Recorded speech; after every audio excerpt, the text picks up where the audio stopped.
Appreciate you taking the time to, sit down and chat. So, welcome back to Louisville. I mean, are you a bourbon drinker? I am. So, I gotta ask first off. I mean, you're in the bourbon capital of the world here. So, do you have a go-to bourbon? Man, I don't know if I have a go-to bourbon. I mean, but actually, I'm friends with Fred Minnick, who's out here, and he's gonna be bringing us some tastings tonight after the show. So nice. I think he said he might even have some Pappy Van Winkle. So I think we're gonna be opening up some rare stuff. But I just kind of started drinking bourbon. I was more of a Scotch guy before. Yeah. And then just through everything and my podcast and stuff, that's how I met Fred. I got into some more bourbons and stuff. Yeah. So man. I like it. Well, hopefully you get to try it. Blanton's. Yeah, Blanton's. Yeah. I'm a big fan of Blanton's. I'm a big fan of Pappy. It's a little out of my price range. So it's like if somebody opens it up, I'll be like, oh yes, I will have a small amount. He did say how many are going to be there because I only got enough to share for 6 on that one. On that one, we'll see. That's fair. I mean, you don't want to just give that to people that aren't going to appreciate it at least. Right. But again, welcome to Louisville. Welcome to Louder Than Life, and you guys are headlining tonight. It's a massive crowd. I mean, we have finally beautiful weather, so it's going to get absolutely crazy out there. So I do want to just talk festivals in general. I mean, obviously you guys have played festivals for forever, but it's always a different atmosphere for festivals as opposed to just a regular like headlining tour or anything like that. So when you think about seeing the crowd out there, is there a different kind of energy that you guys feel for a festival, or is it just like this is another big show for us, or are you trying to like give it something a little bit different for a festival setting? I mean, I guess the main difference for us would be just switching up the set list a little bit from what we'd be doing on our arena. Just going for the heavy hitters, more of those, bangers for the crowd that's been out in the heat all day. We got to keep them awake somehow, right? So that's you got to bring a little bit more energy for sure. Just in general, because as I said, they've listened to music all day the last couple days. Yeah. We're at the end of the night, and so hopefully they've saved enough for us, and we have enough to give them. But yeah, I mean, as far as like the crowds, though, I mean, it's pick your poison, man. There's a bunch of different there's good and bad in arenas, festivals, sheds, even down to clubs and everything like that. I'm fond of playing all of them. They're just different, Yeah. So the festivals are great though. You get all the like-minded people together, and it's usually just a blast up there. Yeah. When's the last time you got to play in like a club setting and like actually have like that smaller, intimate experience? Shit, it's been a minute. Yeah, we did. I would have to say it would have been like when we did some underplays in. Where were we, Rafa? Yeah. That was the last one probably when we did. We were just starting out for our stage cycle, and we hadn't played with Brooks one single time, but we said yes to Metallica opening up the Viking Stadium there as main support. And so we're like, well, we should probably play a little bit with them before. And so we played was it the 100 Club? No, what's that? First Avenue, that's right. First Avenue down in Minnesota was probably the last time we played a club. It was really fun. Brooks still gets shit for it because we started Nightmare, and he has in-ears on, but they're not plugged in, so he didn't hear the bells going off, and we're like, shouldn't he be up there? And then like the song started fully, and he was not at the drum set, so he came out and made fun of him and said, we're going to try that one again, guys, sorry. And sorry, new guy.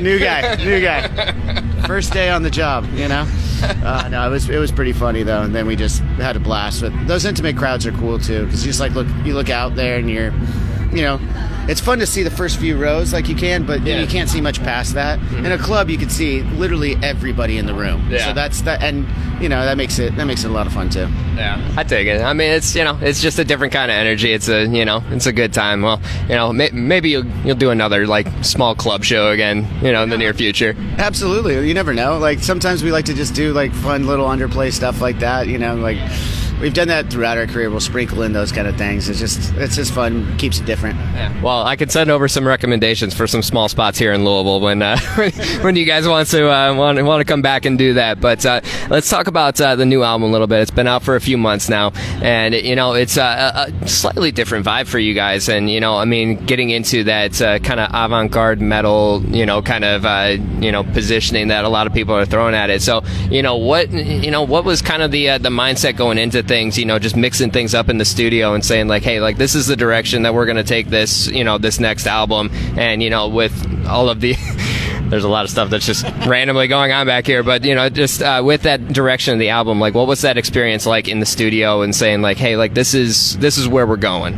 I mean, it's really just what we were into at the time. This record took a long time, so where we were at the beginning to when we actually released it changed a little bit, over that time, just getting it more focused. It just gave us more time to cut out all the fat. We had some extra stuff on there, and we're just like, no, it's not really necessary for this song or for the vibe of the album. So we just cut all the fat. It gave us a lot of time to do that. As far as direct inspiration, it was just all over the place, man. Like it's just a bunch of artists that we listen to and take inspiration from, and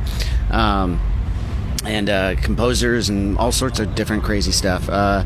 But we just don't want to make the same record twice ever in our career, or even have it. There's always going to be a DNA, if you will, in our writing style. But each album has gotten us to that point. So then when you go in and write, you're just writing from within. You know what I mean? It's just like kind of, this is my sound and this is what I want it to do this time around. And then you just start tinkering with your friends and coming up with ideas, and that's why you get a little piece of what is it? Life is but a dream. I said little piece of heaven, wrong one. That's all right. We'll cut that out of that part. Yeah, we believes everything. That's kind of mean. You got to make them look a little bit better, but no, I mean the album is great, and I'm looking forward to seeing the sets tonight for Louder Than Life. And I do want to ask, this is one of my favorite questions to ask, and maybe you'll have an answer, maybe you won't, because it's a little bit of a thinker. But festivals are a different beast because the set list is a little bit more compressed. But when you think about your standard headlining set, there's all the staple songs. You throw in some new songs. You throw in some fan favorites. What's a song that you wish you could put onto the set list, but it never makes the cut for whatever reason? Maybe it's too long. Maybe it's too complex of production. What's something that you wish that you could put into a set, but just can't?